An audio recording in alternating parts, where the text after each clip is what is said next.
வணக்கம் மக்களே. நான் உங்கள் சித்ரா.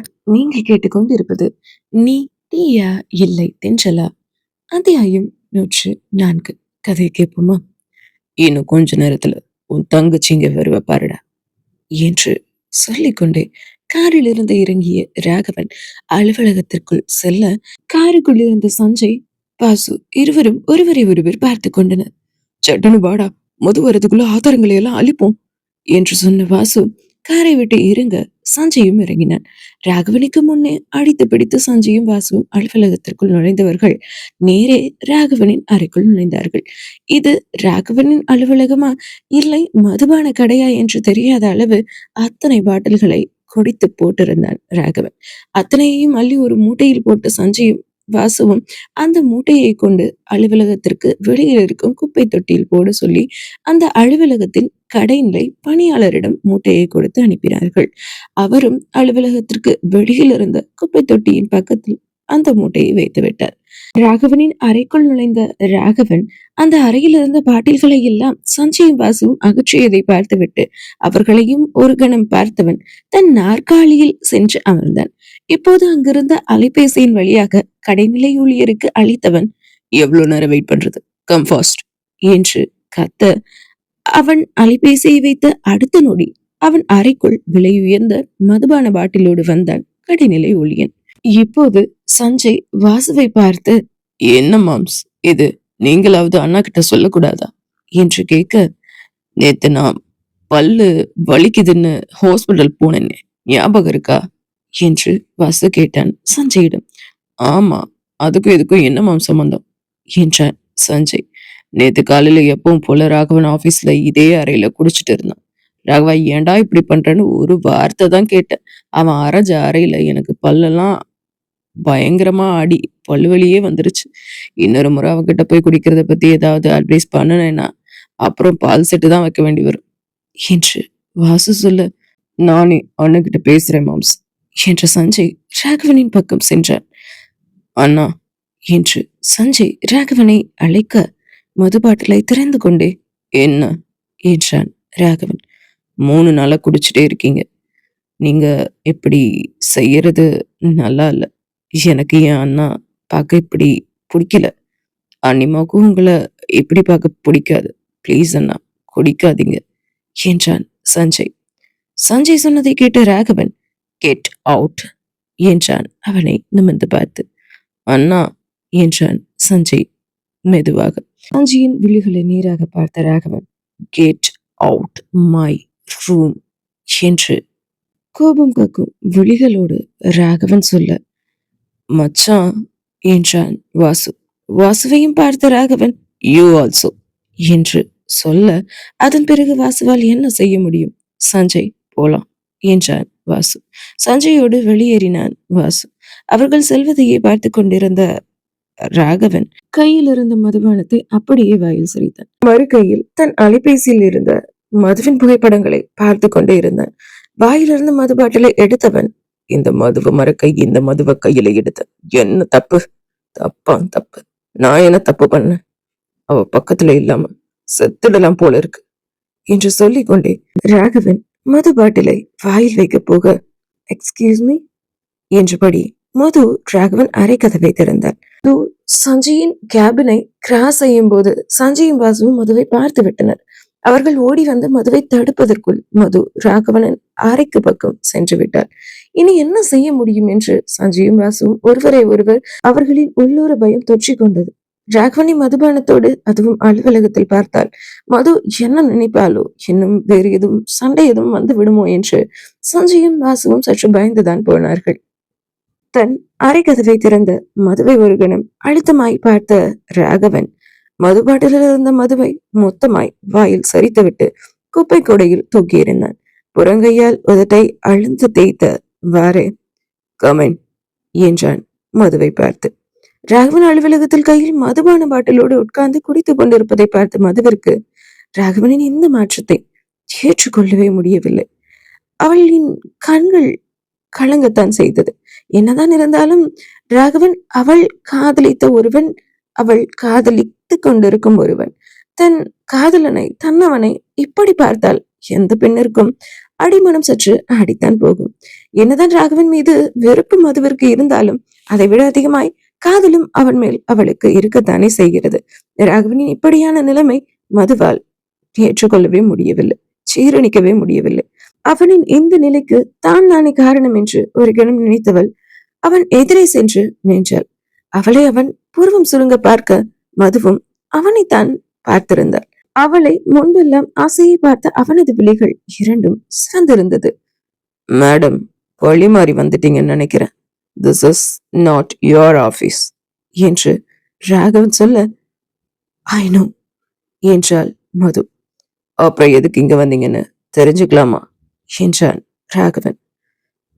எதுக்காக எதுக்காக அப்படி பண்ணீங்க என்றாள் மது சற்று தடுமாறிய குரலில். அப்படி பண்ணேன்னா என்றான் ராகவன் கேள்வியோடு மதுவிடம். நான் நான் என்னோட என்னோட பிளான எக்ஸ்பிளைன் பண்ணும்போது என்ன டிஸ்ட்ராக்ட் பண்ணீங்களே, அத அத ஏன் பண்ணீங்க, ஏன் என்று மது தடுமாறிக்கொண்டே கேட்க, ஓ அதுவா மிஸ்ஸஸ் மதுமிதா ராகவன், நீங்க எவ்வளவு ஸ்ட்ராங்னு தெரிஞ்சுக்கத்தான் என்றபடியே மேசையில் ஒரு கைக்குற்றி எழுந்த ராகவன் அவளின் பக்கம் வர அவளோ ஒரு அடி பின்னே நகர்ந்து சென்றாள். அவள் முன்னே இருந்த மேசையின் மீது சாய்ந்து மார்பின் குறுக்கே கைகளை கட்டிக்கொண்டு நின்ற ராகவனின் பக்கம் நெருங்கினாள் மது. எஸ், நான் ஃபேக் தான். ராகவன் கிட்ட மிஸ்ஸஸ் மதுமிதா ராகவன் தோத்துட்டா. ஆனா இனியும் தோத்துக்கிட்டே இருக்க மாட்டா. அது சரி, என் வயித்துல வளர்ற உங்க பிள்ளையோட இன்ஷியல் உங்களோட தானே, உங்களோட இன்ஷியல தானே நான் என் பிள்ளைக்கு வைக்கணும் என்று மதுமிதா கேட்டுவிட சட்டென்று ராகவனுக்கு கோபம் தலைக்கு ஏறிவிட்டது. அவளின் கழுத்தை பிடித்து விட்டான் ராகவன். என்னடி பேசுற, ஆர் யூ மேட் என்றான் ராகவன். ராகவனின் இந்த கத்தலுக்கு எல்லாம் மது அசரவே இல்லை. அவனின் கையை தட்டி விட்டவள், என் பிள்ளையோட அப்பா எப்படி குடிச்சிட்டு இருந்தா, ஒரு குடிகாரனோட இன்ஷியல வைக்க நான் எப்படி விரும்புவேன், என் பிள்ளையும் ஒரு குடிகாரன அப்பான்னு சொல்ல எப்படி விரும்புவான், அசிங்கப்படுவான், அவன் அசிங்கப்பட நான் விரும்பல என்று மது சொல்ல, அதுக்கு என்றான் ராகவன். நீங்க குடிய நிறுத்தணும், எனக்காக இல்லைனாலும் என் வயித்துல வளர்ற பிள்ளைக்காக என்று மது சொல்ல, நான் குடிக்கிறதே உன்னால தாண்டி, இப்போ நீயே வந்து குடிய நிறுத்துங்கன்னு சொன்னா என்னால எப்படி முடியும் என்று ராகவன் சொல்ல, நானா என்றாள் மது கேள்வியாக. உன்னால இங்க ஆறுன காயம் நிறையடி என்று தன் இடது மார்பை தொட்டு காட்டிய ராகவன், அந்த காயத்தை ஆத்ததான் இந்த மருந்து என்று தன் மேசை மீது இருந்த பாட்டிலை எடுத்து ராகவன் காட்ட, உங்களால எனக்குள்ள ஆன காயமும் பெருசு, அந்த வலி ஆயுசுக்கும் எனக்குள்ள இருந்துட்டே இருக்கும், அப்போ இத இனி நானும் எடுத்துக்கத்தானே வேணும் என்று ராகவன் கையிலிருந்து மது பாட்டிலை வாங்கிய மது அதை வாயில் வைத்து குடித்து விட, சட்டென்று அவள் கையில் இருந்த மது பாட்டிலை பிடுங்கி விட்டறிந்தவன் அவளின் இதழ் மேல் இதழ் வைத்து தொண்டைக்குழியில் அவள் இறக்காமல் வைத்திருந்த மதுவை உறிஞ்சி எடுத்து விழுங்கி விட்டான் ராகவன்.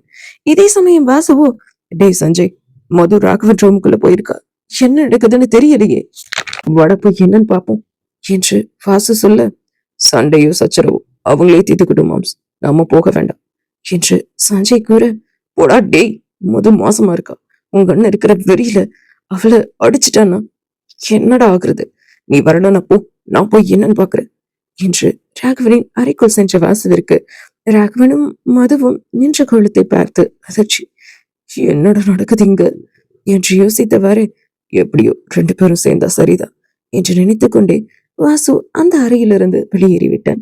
அவசரமாக ராகவனின் மார்பை தன் மொத்த பலம் கொண்டு தள்ளிவிட்ட மது, உங்களுக்கு என்ன தைரியம் இருந்தா என்ன இப்படி கிஸ் பண்ணுவீங்க என்று சொல்லி தன் ஆள்காட்டி விரலை காட்டி மதுவை மிரட்டும்படி ராகவன் முன்னே நின்று கொண்டிருந்தாள் மது. ராகவன் மதுவின் விரலை பிடித்தவன், இன்னொரு முறை இந்த மாதிரி லூசுத்தனமா எதுவும் பண்ண மனுஷனா இருக்க மாட்டேன் பாத்துக்கோ என்று ராகவன் மிரட்ட, நீங்க எப்ப மனுஷனா இருந்தீங்க என்றாள் மது தடுமாற்றமான குரலில். ஆமாடி, நான் மனுஷன் இல்ல, ராட்சசன். ராட்சசன் தான், போதுமா என்று ராகவன் கத்த, ச்சே, உங்ககிட்ட மனுஷன் பேச வேணாம் என்று சொன்னபடியே அங்கிருந்து வெளியேறிய மது காரில் ஏறி புறப்பட்டு விட்டார். அதன் பிறகு கிட்டத்தட்ட ஒரு வாரம் ராகவன் அவனது வேலைகளை பிஸியாக பார்த்து கொண்டிருந்தான். மது அவளது வேலைகளில் பிஸியாக இருந்தாள்.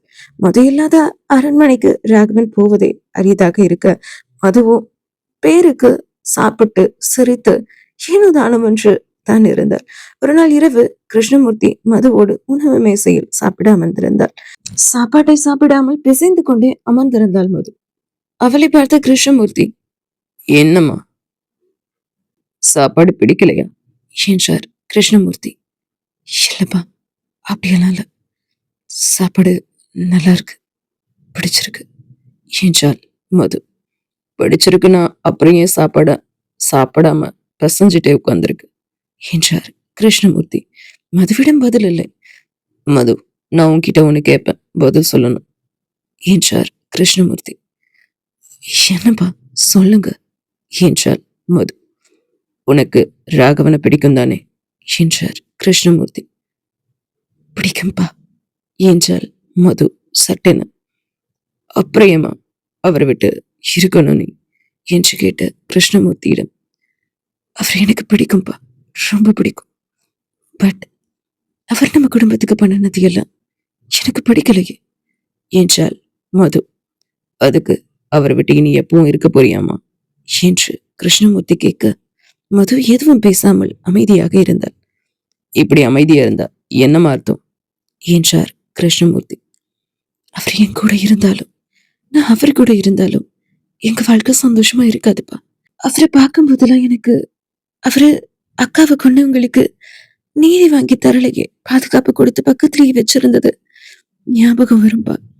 என்னால் அவர் கூட பழைய மாதிரி சந்தோஷமா வாழ முடியாதுப்பா என்று சொன்னபடியே எழுந்த மது, இனி அவரை பத்தி பேசாதீங்கப்பா என்று சொல்லிவிட்டு சென்று விட்டாள். தன் அறைக்கு சென்ற மதுவுக்கு தூக்கமே வரவில்லை.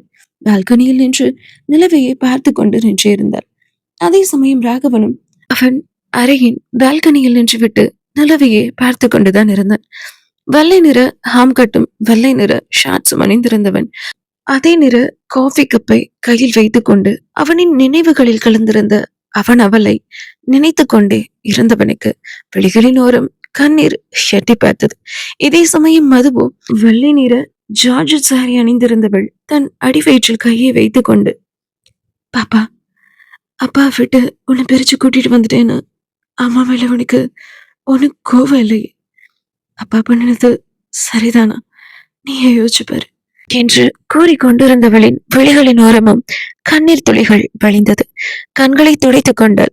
நல்லாவே பார்த்து, என்னங்க இப்படி பண்ணுனீங்க, உங்களை எனக்கு எவ்வளவு பிடிக்கும் தெரியுமா, உங்களை விட என்னால இருக்க முடியல, மனசு வலிக்குது, அழகழகையா வருது, உங்க மேல இருக்கிற கோபம் வெறுப்பு எல்லாத்தையும் தாண்டி உங்களை அணைக்கணும் போல இருக்கு, அழைச்சு போல இருக்கு, என்ன அழவச்சு உங்ககிட்டயே என் மனசு ஆறுதல் தேடுது, என்னால முடியலங்க என்று கண்ணீர் விட்டு அழுது கொண்டிருந்தவளின் கண்ணில் அவளது மாளிகையின் முன்னே அந்த முதியவர் தென்பட்டார்.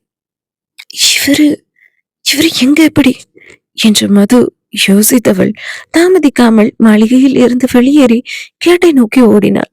கேட்டின் பக்கம் அமர்ந்திருந்த அந்த முதியவர் மதுவை பார்த்ததும், தாலிய காப்பாத்த அதை கட்டினவன் கிட்ட இருந்து தள்ளி வந்திருக்க, ஊருக்கு நாடகம் போட்டு உள்ளுக்குள்ள புலம்புற, அவனை மறக்க முடியாம தவிக்கிற, புருஷனை விட்டு வந்ததெல்லாம் சரி, புள்ளைய எப்படி காப்பாத்த போற, உன் கூட இருக்க ஒரு விஷப்பாம்பு உன்னை பார்த்துட்டே இருக்கு, உன்னை எப்ப கொத்தலான்னு பார்த்துட்டு இருக்கு. அந்த விஷப்பாம்பு தான் உன் புருஷன் உயிரையும் புள்ள உயிரையும் பறிக்க காத்துட்டு இருக்கு. பத்திரமா இருந்துக்கும், உன் புள்ளைய பாதுகாப்பா பாத்துக்கும். உன் புருஷனுக்கு இருக்க கண்டம் உன் கருவில் இருக்க புள்ள பூமியை பார்த்துட்டா விலகி போயிடும். அப்புறம் நீ ஏன் நினைச்சாலும் அவனை விட்டு பிரிஞ்சிருக்க முடியாது, நல்லதே நடக்கும். ஏன் அப்ப முருகன் உன் கூடவே இருப்பான், தைரியமாயிரு என்று சொல்லிவிட்டு முனிவர் செல்ல, மது என்று அவளின் பின்னால் ஒரு குரல் கேட்க திரும்பி பார்த்தாள் மது. ஆதிசேஷன் தான் நின்றிருந்தார். எந்த நேரத்துல எந்த நேரத்துல இவரு எங்க என்ன பண்றார் என்று யோசித்த மது, அதோ அந்த முதியவரை பார்க்கத்தான் வந்தேன் என்றாள். எந்த முதியவரை என்று ஆதிசேஷன் மது கை காட்டின பக்கம் பார்த்தான். அங்க யாருமே இல்லை. அங்க யாருமே இல்லையே என்றான் ஆதிசேஷன். என்ன இல்ல, அங்கதான் அங்கதான் போயிட்டு இருக்கார். நல்லா நல்லா பாருங்க என்றாள் மது. இது என்னடா புதுசா இருக்கு, புருஷனை விட்டு வந்தவளுக்கு பைத்தியம் எதுவும் பிடிச்சிருச்சா? அங்க யாருமே இல்லையே, யாரோ இருக்க மாதிரியே சொல்றா என்று நினைத்த ஆதிசேஷன், ஆமா போறாரு, சரி சரி உள்ள போலாம் மது, வாங்க என்று மதுவை அழைக்க, ம் என்று மது கூற ஆதிசேஷன் மதுவோடு மாளிகைக்குள் நுழைந்தான். அந்த முதியவர் மதுவின் கண்களுக்கு மட்டும்தான் தெரிந்தார். ஆதிசேஷன் கண்களுக்கு தெரியவில்லை. இதே சமயம் ஒரு 5 ஸ்டார் ஹோட்டலில் சீதா, திவ்யா, ஆதித்யன், வாசு, சஞ்சய் எல்லோரும் கூடியிருந்தார்கள். உங்களுக்கெல்லாம் ஒண்ணு தெரியுமா? ராகவன் மது விட்டுட்டு போன 3 நாளும் பாட்டிலும் கையுமா தான் இருந்தான். ஆனா மது வந்துட்டு போன அப்புறம் பழைய மாதிரியே மாறிட்டான். ட்ரிங்க் பண்றதே இல்ல. ராகவனை ஹேண்டில் பண்ண மதுவால மட்டும்தான் முடியும் என்றான் வாசு. எல்லாம் சரிதான். இப்போ ராகவன் மாமாவையும் மதுவையும் எப்படி சேர்த்து வைக்கிறது, அதை பத்தி பேசுவோமா என்றாள் திவ்யா. அதை பத்தி பேசத்தானே இங்க வந்திருக்கும். யாருக்கிட்டையாவது எதுவும் ஐடியா இருக்கா என்று சஞ்சய் கேட்க, மச்சான் நாம ஒண்ணு பண்ணுவோம், பேசாம எங்க கல்யாணத்தை ஏதாவது ஒரு ரெசார்ட்ல ஒரு வாரம் வச்சிடுவோமா? அப்போ மது கண்டிப்பா வருவாங்க. மச்சானும் அங்கதான் இருப்பான். 2 பேரையும் எப்படியாவது பேச வச்சு நாம 2 பேரையும் சேர்த்து வச்சிடுவோம் என்றான் ஆதித்யன். எல்லாம் சரிதான், பட் ஒரு வாரம் ரெசார்ட்ல தங்குற அளவு அன்னைக்கும் அண்ணாக்கும் டைம் இருக்குமா? இப்போ 2 பேரும் ரொம்ப பிஸி இல்ல என்றான் சஞ்சய். டேய், சீதாவுக்காக அப்படின்னா என் நண்பன் ஒரு வாரம் என்ன, ஒரு மாசம் கூட ஆபீஸ் லீவ் போடுவான் என்றான் வாசு. மட்டும் என்னன்னா, சீதாவுக்காக ஆதித்யன் அண்ணாக்காக அவளும் தான் லீவ் போடுவா என்றார் திவ்யா. அப்போ அண்ணா கிட்ட பேசி ரெசார்ட் புக் பண்ணி அங்க கல்யாணம் பண்ண பர்மிஷன் வாங்கிடுவோம் என்றான் சஞ்சய். அதெல்லாம் இருக்கட்டும், நாளை கழிச்சு அதெல்லாம் இருக்கட்டும், நாளை கழிச்சு கல்யாணத்துக்கு தாலி செய்ய கொடுக்கணும். அந்த ஃபங்க்ஷனுக்கு அண்ணி வருவாங்க தானே என்றாள் சீதா. அப்பா அம்மா ஸ்தானத்துல இருந்து அண்ணிமாவும் அண்ணாவும் தான் எல்லாம் செய்யணும், சோ கண்டிப்பா வருவாங்க என்றான் சஞ்சய். எப்படியோ இன்னும் ஒரு வாரத்துல பெரிய மச்சானும் தங்கச்சியாவும் சேர போறாங்க. அதெல்லாம் ஓகே தான், பட் இந்த விஷயம் அந்த ஆதிசேஷனுக்கு தெரிய வந்தா நிச்சயமா இத எதையும் செய்ய விட மாட்டான், நடக்கவும் விட மாட்டான். சோ அதையும் நாம ஞாபகத்துல வச்சுக்கணும் என்றான் ஆதித்யன். ஆமல்ல, அவனை எப்படி நம்ம மறந்தோம்? மதுவுக்கும் ராகவனுக்கும் இடையில நந்தி மாதிரி அவன் இருக்கானே என்றான் வாசு. மாம்ஸ், பேசாம அவனை போட்டுடலாமா என்றான் சஞ்சய். இதை தாண்டா நான் அப்பவே உங்க நொண்ணங்கிட்ட சொன்னேன், அவன் கேட்க மாட்டேன்னுட்டான் என்றான் ஆதித்யன். நீ பேசாதடா, அன்னைக்கே நீ அவனை ஒழுக்கமா போட்டு இருந்தன்னா இன்னைக்கு அவன் திரும்ப வந்து தொல்லை கொடுத்திருக்க மாட்டான் என்று வாசு சொல்ல, என்ன சொல்றீங்கன்னா நீங்க என்று அதிர்ந்தாள் சீதா. அதெல்லாம் ஒண்ணு இல்ல சீதா, மச்சான் பசியில ஏதோ வளர்றான் என்று மழுப்பிய ஆதித்யன், வாசு மச்சான் சும்மா இருண்டா என்று அவன் பக்கத்தில் இருந்த வாசுவிடம் மெல்லிய குரலில் அவனுக்கு மட்டும் கேட்கும்படி சொன்னான் ஆதித்யன். ஆதித்யன் சொன்னதை கேட்ட வாசு, பூலி போல இருந்தவன் இப்ப பூனை போல பதுங்குற, பாக்குறதுக்கு செம்ம ஹாப்பியா இருக்குடா என்று வாசு ஆதித்யனை கிண்டல் செய்ய, ஏண்டா ஏண்டா இருக்காது, இருக்கும் என்றான் ஆதித்யன். ஆதித்யனும் வாசுவும் பேசிக் கொண்டிருப்பதை பார்த்த திவ்யா, அண்ணா 2 பேரும் என்ன பேசிட்டு இருக்கீங்க? மதுவை 1 வீக் ரெசார்ட்ல இருக்க வைக்க முடியுமா என்ன என்று கேட்க, முடியுமே, கண்டிப்பா முடியும். மதுவை மேரேஜுக்கு இன்வைட் பண்ண சீதாவோட நீயும் போயிட்டு வா. அப்போ கண்டிப்பா மது ரெசார்ட்டுக்கு வருவா, கூடவே அந்த ஆதிசேஷனும் வருவான் என்று ஆதித்யன் சொல்ல, ஆதித்யன் சொன்னதை கேட்ட வாசு, டேய் என்ன விளையாடுறியா? சஞ்சய்க்கு இன்னும் சில விஷயம் தெரியாது, தெரிஞ்சது அவ்வளவுதான். என் தங்கச்சிய இந்த விஷயத்துல உள்ள இருக்கிறது ரொம்ப தப்புடா என்று சொன்ன வாசு திவ்யாவை பார்த்து, திவ்யா, சீதா கூட நீ போக வேண்டாம், நான் போறேன் என்றான் வாசு. டேய் மச்சான், நீ நினைக்கிற போல ஒண்ணும் ஆகாது. அதான் நம்ம எல்லாம் சுத்தி இருக்கோம்ல என்றான் ஆதித்யன். மாம்ஸ், உங்க 2 பேரையும் சுத்தி நாங்க 3 பேரும் இருக்கோம். எத பேசுறதா இருந்தாலும் புரியறாப்புல பேசுங்க என்று சஞ்சய் சொல்ல, புரியறாப்புல தானே பேசிட்டா போச்சு. அது அது வந்து சஞ்சய் மச்சான், அது ஆதிசேஷன் இருக்கானே அவன் வந்து என்று ஆதித்யன் ஆரம்பிக்க அவன் கையை பிடித்த வாசு, டேய் சும்மா இருடா, ஏழ்றைய கிளப்பி விடாத என்று ஆதித்யனை தடுக்க, சும்மா இருடா, நீ நினைக்கிற போல ஒண்ணும் ஆகாது என்று ஆதித்யன் மீண்டும் சொல்ல ஆரம்பித்தான். ஆதிசேஷனோட நைனா மதுவை உங்க அண்ணன் கிட்ட இருந்து பிரிச்சு ஆதிசேஷனை கட்டி வைக்க திட்டம் ஒண்ண போட்டு இருக்கான். ஆனா ஆதிசேஷன் ரேஸ் நடக்கும்போது அங்க மதுவோட இருந்த திவ்யாவை பார்த்துட்டு திவ்யாவை கல்யாணம் பண்ணணும்னு டிசைட் பண்ணியிருக்கான். திவ்யாவை பத்தி விசாரிக்கும் போதுதான் திவ்யா உன்னை விரும்புறது அவனுக்கு தெரிஞ்சிருக்கு. ஆக்சுவலி ஆதிசேஷன் அனுப்பின அந்த ஆள் போட வந்தது உன்னதான். நீன்னு நினைச்சு ராகவனை குத்திட்டான் என்று ஆதித்யன் சொல்ல, இதை ஏன் நீங்க என்கிட்ட சொல்லல மாம்ஸ் என்றான் கோபமாக சஞ்சய் வாசுவிடம். இதோ இதுக்குத்தான் கண்ணு முன்னு தெரியாம கோபப்படுவேன், அப்புறம் ஆதிசேஷனை எதுவும் பண்ணிடுவேன், அதனாலதான் என்றான் வாசு. அவன் திவ்யாவை கல்யாணம் பண்ண நினைச்சிருக்கான், அவனை எல்லாம் சும்மா விடலாமா, என்ன தைரியம் இருக்கணும் அவனுக்கு என்று சஞ்சய் எகிற. சஞ்சய், இப்ப எதுக்கு கோபப்படுற? இங்க யாரு யாரு வேணும்னாலும் நினைக்கலாம், லவ் பண்ணலாம். கல்யாணம் பண்ணதான் 2 பேரோட சம்மதமும் வேணும் என்றாள் திவ்யா கூலாக. அவளை பார்த்து சஞ்சய், என்ன வேற எவ்வளவு நினைச்சா லவ் பண்ணா நீ ஒத்துப்பியா என்று கேட்டான். கேள்வியை கேட்டவன் அவனை பதிலும் சொல்லிவிட்டான். திவ்யா பதில் சொல்வதற்கு முன்னர், யாருக்கு தெரியும், லவ் தானே, பண்ணா பண்ணிக்கிட்டுன்னு, நீ விட்டாலும் விடுவ, பட் என்னால முடியாது என்று எழுந்தான் சஞ்சய். டே சஞ்சய், இப்ப எதுக்கு இடற, உட்காரு முதல்ல என்றான் வாசு. இல்ல மாம்ஸ், அந்த ஆதிசேஷன் மனசுல என்ன நினைச்சிட்டு இருக்கான்னு நான் கேட்டுட்டு வரேன் என்று சஞ்சய் சொல்ல, இவன் வேற ஆதிசேஷன் திவ்யாவை தான் நினைச்சிட்டு இருக்கான்னு இப்பதாண்டா மச்சா சொன்னேன் என்றான் ஆதித்யன். நீ வேற சும்மா இரேண்டா என்று வாசு சஞ்சயிடம். சஞ்சய், உங்க அண்ணனுக்கு எல்லாம் தெரிஞ்சுதான் அவனை விட்டு வச்சிருக்கான். அவன் ஏதோ பிளான் போட்டு இருக்கான், நீ அமைதியாயிரு என்றான் வாசு. இல்ல மாம்ஸ், இல்ல மாம்ஸ், அண்ணன் என்ன வேணும்னாலும் நினைக்கட்டும். அவன் உயிரோடு இருந்தா எல்லாராலையும் நிம்மதியா இருக்க முடியாது. அவன் செத்தே ஆகணும், நான் அவனை போட்டே தீருவேன் என்று சஞ்சய் திமிர. சஞ்சய் சொன்னது எல்லாம் கேட்டு சட்டென்று எழுந்த திவ்யா, சஞ்சய், அப்ப நீ என்ன சந்தேகப்படுறியா என்றாள். என்னடி லூசு மாதிரி பேசுற, நான் ஏன் உன்னை சந்தேகப்பட போறேன் என்றான் சஞ்சய்.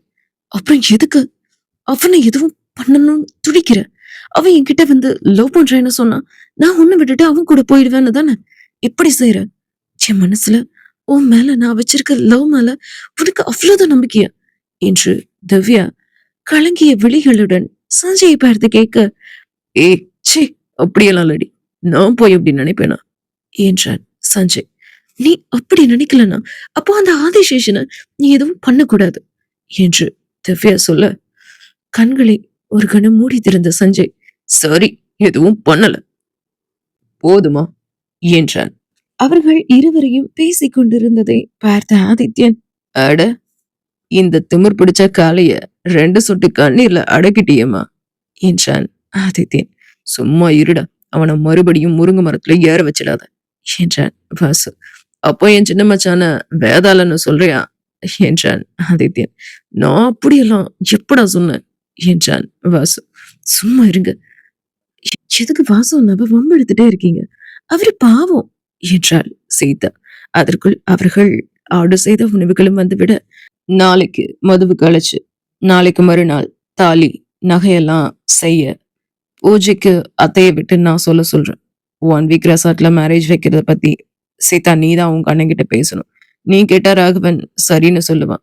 அப்புறம் இன்விடேஷன் வந்த பிறகு அத மதுவுக்கு சீதா நீயும் திவ்யாவும் எடுத்துட்டு போய் கொடுத்துடுங்க என்று ஆதித்யன் சொல்ல, ம் என்றாள் சீதா.